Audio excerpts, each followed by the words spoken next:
मुंबई पुणे कल्याण डोंबिवलीत bogus मतदार असल्याचा आरोप खासदार संजय राऊत यांनी केलाय। नाशिकमध्ये 3.5 लाख मतदार बोगस असल्याचंही म्हटलंय। मुंबई महापालिकेत व्हीव्हीपीएटी का नाहीये असा सवालही त्यांनी विचारलाय।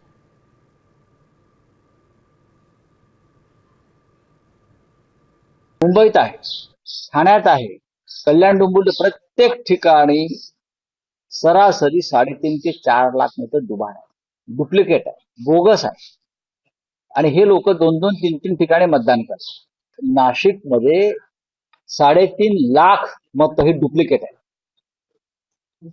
ती शोधून काढली आमच्या लोकांनी शिवसेनेच्या। व्हीव्हीपॅट का नाही मुंबईत? व्हीव्हीपॅट हा सुप्रीम कोर्टाचा ची सूचना आहे ना।